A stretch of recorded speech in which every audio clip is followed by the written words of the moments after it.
દ્વારકામાં સમુદ્ર તટથી જોડાયેલા 21 નિર્જન ટાપુઓ પર લોકોની અવરજવર પર રોક લગાવાઈ છે। દેવભૂમિ દ્વારકા જિલ્લા કલેક્ટરે જાહેરનામું બહાર પાડીને આ જાહેરાત કરી છે। મહત્વનું છે કે સમુદ્ર માર્ગે દેશ વિરોધી પ્રવૃત્તિ અટકાવવા માટે સુરક્ષાની દ્રષ્ટિએ આ નિર્ણય કરાયો છે। દેશની સુરક્ષા વ્યવસ્થાને ધ્યાનમાં રાખી તારીખ 29 જાન્યુઆરી 2025 સુધી 21 ટાપુ પર જવા ઉપર પ્રતિબંધ મૂકવામાં આવ્યો છે। વધુ માહિતી સાથે દ્વારકાથી સંવાદદાતા મુકુંદ મુકરિયા જોડાયા છે। મુકુંદ, આજે 21 ટાપુઓ પર પ્રતિબંધ ફરમાવી દેવાયો છે। શું અત્યાર સુધી ત્યાં લોકોની અવરજવર રહેતી હતી?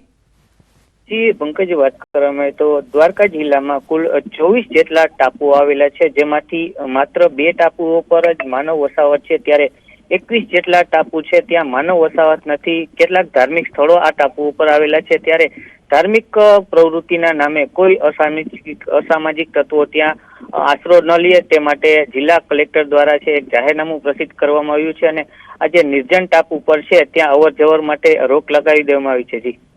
જી આભાર મુકુંદ માહિતી આપવા માટે। છેલ્લા કેટલાક વર્ષોથી દીવ અને માંડવી બીચના દરિયામાં શિયાળાની ઋતુમાં ડોલ્ફિન માછલી મહેમાન બને છે। આ વખતે પણ દીવ અને ઉનાના માંડવી બીચ પર ડોલ્ફિન દેખાતા સહેલાણીઓ માટે આકર્ષણનું કેન્દ્ર બની। ગુલાબી ઠંડીમાં ડોલ્ફિને દેખા દીધી, જેને જોતા જ સહેલાણીઓ પણ ખૂબ જ ખુશ જોવા મળ્યા। આ ડોલ્ફિનને નિહાળવા સહેલાણીઓ એડવાન્સમાં બુકિંગ કરાવતા હોય છે। ડોલ્ફિન માછલી એક શાંત સ્વભાવની અને દરિયાના પાણીમાં લોકોને જોઈ ઉછળકૂદ કરતી માછલી છે। ડોલ્ફિન સીઝન ચાલુ થાય છે નવેમ્બરથી લઈને જાન્યુઆરીના એન્ડ સુધી હોય છે ડોલ્ફિન, અને અર્લી મોર્નિંગથી લઈ સવારે 7, 7:30થી ચાલુ કરે છે ડોલ્ફિન અમે બતાવવાનું બધા લોકોને। લાસ્ટ 9:30, 10 વાગ્યા સુધી ડોલ્ફિન જોવા મળે છે ને મોટી સંખ્યામાં જોવા મળે છે। ક્યારેક 10નું ઝુંડ હોય છે, ક્યારેક 25નું ઝુંડ હોય છે। તો ઓલ ગુજરાતમાં અહેમદપુર માંડવી બીચ ઉપર જ વધારે પડતે ખાસ ડોલ્ફિન જોવા મળે છે। અહીંયા રાજ્યમાં 37 લાખ રાશન ધારકોને રાશનમાં ચણા અને તુવેર દાળ નહીં મળે। ગુજરાત રાશન શોપ ડીલરના પ્રમુખે આ દાવો કર્યો। કુપોષણ સામે લડાઈ માટે સરકારે ચણાનો જથ્થો વધાર્યો, પરંતુ અગાઉ અપાતો ચણાનો જથ્થો પણ મળતો નથી। રાજ્ય સરકારની કલ્યાણકારી યોજના હેઠળ અપાતી જણસીનો જથ્થો માત્ર 50% જ ફાળવવામાં આવ્યો હોવાનો દાવો તેમણે કર્યો છે। હાલ સરકારી અનાજની દુકાનોમાં ગરીબોની કલ્યાણકારી યોજના હેઠળ ચણા અને તુવેર દાળથી ગ્રાહકો વંચિત રહેશે। ગુજરાતના લગભગ 75 લાખ પરિવારોને દર મહિને ગુજરાત સરકાર તરફથી 1 કિલો તુવેર દાળ અને 1 કિલો ચણા દાળ છે સબસિડીયુક્ત ભાવે આપવામાં આવી રહ્યા છે। આ મહિને ડિસેમ્બર 24ના માસમાં ગુજરાત સરકાર તરફથી અપૂરતો અને અનિયમિત જથ્થો આવવાના કારણોસર 50% જ ફાળવણી કરવામાં આવી છે, જેના હિસાબે ગુજરાતના લગભગ 37 લાખ પરિવારો છે એ આ તુવેર દાળ અને ચણાના જથ્થાથી વંચિત રહેશે। સુરતમાં હીરા ઉદ્યોગમાં મંદી વચ્ચે રત્ન કલાકારો પર પડ્યા પર પાટું જેવી સ્થિતિનું નિર્માણ થયું। હીરામાં ભયંકર મંદી વચ્ચે વધુ એક દુઃખદ સમાચાર સામે આવ્યા, જેમાં હીરાની મારુતિ ઇમ્પેક્સ કંપની 3 થી 4 મહિના સુધી બંધ રાખવાનો નિર્ણય કરાતા રત્ન કલાકારો ચિંતામાં મુકાયા। વાત એવી છે કે કંપનીના માલિક સુરેશ ભોજપરાને બ્રેન સ્ટ્રોક આવતા તેમની તબિયત નાદુરસ્ત છે, જેથી આ નિર્ણય લેવામાં આવ્યો। તબિયત સુધારા પર આવતા રત્ન કલાકારોને ફરી કામ પર બોલાવાશે તેવું સુરેશ ભોજપરાના પરિવારે જણાવ્યું હતું। ઓડિયો મેસેજ દ્વારા કંપનીના કર્મચારીઓને છૂટા કરવામાં આવ્યા, ત્યારે સુરત અને સૌરાષ્ટ્રના 15,000 રત્ન કલાકારો પર તેની માઠી અસર થઈ છે।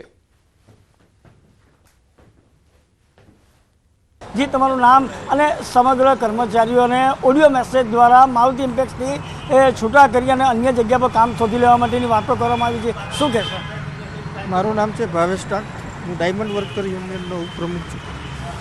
કાલે મેં ઓડિયો સાંભળ્યો, ત્યારબાદ મેં અહીંના જે મેનેજમેન્ટ સ્ટાફ છે એમનો કોન્ટેક્ટ કર્યો, એમના પરિવારજનોનો કોન્ટેક્ટ કર્યો, અને એમના પરિવારજનોનું એવું કહેવું છે કે સુરેશભાઈને આજથી 2.5-3 મહિના પહેલાં અમદાવાદ એરપોર્ટ ઉપર જ્યારે એ કોઈ અન્ય જગ્યા ઉપર ટ્રાવેલિંગ કરી રહ્યા હતા ત્યારે એને બ્રેન સ્ટ્રોક આવેલો। બ્રેન સ્ટ્રોકના કારણે એનું જે માઇન્ડ છે એની ઉપર અસર થઈ, પેરાલિસિસ આખું જે અંગ છે એ થઈ ગયેલું। અત્યારે એની મેડિકલ સારવાર ચાલી રહી છે। સુરેશભાઈ સિવાય મારુતિ ઇમ્પેક્સમાં જે મેજર ડિસિઝનો હોય, આર્થિક ડિસિઝનો હોય, એક્સપોર્ટના ડિસિઝનો હોય, ઇમ્પોર્ટના ડિસિઝનો હોય, ક્યાંથી હીરા લઈ આવવા, કઈ રીતે, મેજર ડિસિઝનો સુરેશભાઈ સિવાય મારુતિ ઇમ્પેક્સમાં કોઈને લેવાના પાવર નહોતા। તો જે ઘરનો મોભીને આ આફત આવી છે, તો એના કારણે એમને એવું જાહેર કરેલું કે કંપની અમે 3-4 મહિના માટે સ્થગિત કરીએ છીએ। પરંતુ એક બાબત એ પણ છે રત્ન કલાકારો અત્યારે મંદિરનો માહોલ છે, મંદિરના માહોલથી ચપડાઈ રહ્યા છે, બેરોજગારીનો દર વધી રહ્યો છે, ત્યારે વધુ 15,000 કારીગરો ઉપર આ બેરોજગારીનો માર આવશે. જેવી કંપની શરૂઆત થશે તેની સાથે આ કામદારોને ફરીવાર કામ પર બોલાવવામાં આવશે એવી પણ વાતો હાલ કરવામાં આવી રહી છે. કેમેરામેન ભરત બંબત સાથે કેતન પટેલ, ન્યૂઝ 18 ગુજરાતી, સુરત. આણંદ જિલ્લામાં 15 વર્ષીય સગીરાએ અગમ્ય કારણોસર જીવન ટૂંકાવ્યું હોવાનું સામે આવ્યું છે. મૂળ છોટાઉદેપુરની વતની આ સગીરાએ આણંદની ચરોતર એજ્યુકેશન સંચાલિત કસ્તુરબા કન્યા છાત્રાલયમાં આપઘાત કર્યો. લાકડાના કબાટના હેન્ડલ સાથે ફંદો બનાવી જીવન ટૂંકાવ્યું. આ ઘટનાની જાણ થતાં જ પોલીસ પણ દોડી આવી અને મૃતદેહને પીએમ અર્થે હોસ્પિટલ ખસેડાયો. જોકે તેજસ્વી વિદ્યાર્થીનીએ આ અંતિમ પગલું ભરી લેતા અનેક તર્ક વિતર્ક સર્જાયા છે.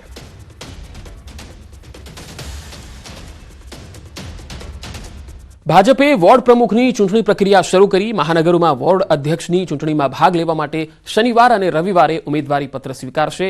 વોર્ડ અધ્યક્ષની પસંદગી માટે ભાજપે યોગ્યતા નક્કી કરી. સતત 2 ટર્મ વોર્ડ પ્રમુખ રહેનારને નહીં બનાવાય વોર્ડ પ્રમુખ. વોર્ડ અધ્યક્ષ બનવા માટે મહત્તમ ઉંમર 40 વર્ષ રહેશે. ખાસ કિસ્સામાં છૂટછાટ માટે મહત્તમ 45 વર્ષની મર્યાદા રહેશે. વય મર્યાદાને લઈને અંતિમ નિર્ણય ચૂંટણી અધિકારી કરશે. વોર્ડની ટીમ, મહાનગરની ટીમ, સેલ, મોરચા અને પ્રકલ્પમાં ફરજિયાત કામ કરેલું હોવું જોઈએ. સ્થાનિક સ્વરાજ્યમાં ચૂંટાયેલા કાર્યકર્તાને નહીં બનાવાય વોર્ડના પ્રમુખ. દાવેદારી કરનાર કાર્યકર્તાના પરિવારને એક કાર્યકર્તા એક પરિવારનો નિયમ રહેશે લાગુ. ઉમેદવાર કુલ 2 વખત સક્રિય સભ્ય બનેલા હોવા જોઈએ. ગાંધીનગર, અમદાવાદ પૂર્વ અને પશ્ચિમ લોકસભામાં વોર્ડ પ્રમુખ માટે શનિવાર અને રવિવારે સ્વીકારાશે ઉમેદવારી પત્ર.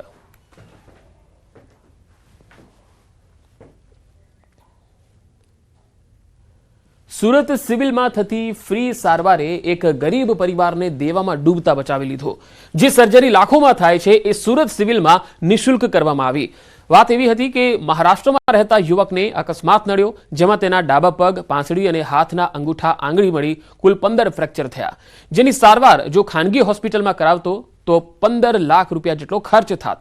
જે યુવકના માતા પિતાને પોસાય તેમ ન હતું, છતાંય યુવકની માતા પોતાના ઘરેણાં વેચી પુત્રની સારવાર કરાવવા તૈયાર હતા. ત્યારબાદ આ યુવકને સુરતની સિવિલ હોસ્પિટલમાં લાવવામાં આવ્યો, જ્યાં નિઃશુલ્ક સફળ ઓપરેશન કરવામાં આવ્યું. 20 દિવસની સારવારમાં જટિલ ઓપરેશન કરી સિવિલ હોસ્પિટલના ડોક્ટરોએ યુવકને મોતના મુખમાંથી બહાર લાવી દીધો. છોટાઉદેપુર નગરપાલિકા દ્વારા 1 કરોડ 70 લાખના ખર્ચે મલ્ટીપર્પઝ બિલ્ડિંગ બનાવવામાં આવી છે. પાલિકાને આર્થિક મદદ મળે એ હેતુથી છોટાઉદેપુરના પ્રાઇમ લોકેશન પર આ બિલ્ડિંગ તૈયાર કરવામાં આવી, જેમાં 40 દુકાનોનો સમાવેશ થાય છે. વેપારીઓને પણ આ કોમ્પ્લેક્સમાં દુકાનો લેવાનો ભારે ઉત્સાહ હતો. તેની હરાજી ન થવાથી 5 વર્ષથી તૈયાર થયેલ કોમ્પ્લેક્સ ધૂળ ખાઈ રહ્યું છે. ઉલ્લેખનીય છે કે જે જમીન પર બિલ્ડિંગ બનાવાઈ છે તેની પહેલા આ જમીન પર આંગણવાડી હતી, જેનો હેતુ ફેર કરવાની પ્રક્રિયા પૂરી પણ નહોતી થઈ અને તેની પહેલા જ આ ઇમારત ઊભી કરી દેવાઈ, જેથી હરાજી અટકી છે. ધૂળ ખાતું આ કોમ્પ્લેક્સ જાણે શૌચાલય બની ગયું હોય તેમ લોકો અહીં શૌચક્રિયા માટે તેનો ઉપયોગ કરી રહ્યા છે. જ્યાં જુઓ ત્યાં ગંદકી જ ગંદકી છે. સ્થાનિકો અને વેપારીઓની એક જ માંગ છે કે આ પ્રશ્નનો વહેલો ઉકેલ લાવવામાં આવે. છોટાઉદેપુરમાં ધંધાકીય જગ્યા જોવા જાય તો સૌથી સારી અને અનુકૂળ જગ્યા છે ધંધા માટે, અને એમને એમ વેડફાઈ રહી છે, જેના માટે અધિકારીઓ પણ બેદરકારી દાખવી રહ્યા છે અને એનો કોઈ ઉકેલ લાવતા નથી. 7-8 વર્ષથી પડી રહ્યું છે અને નથી હરાજી થતી કે કંઈ નથી, અને બિલકુલ બેકાર મૂતરડી બનાવી દીધી છે. આટલા રૂપિયા ખર્ચ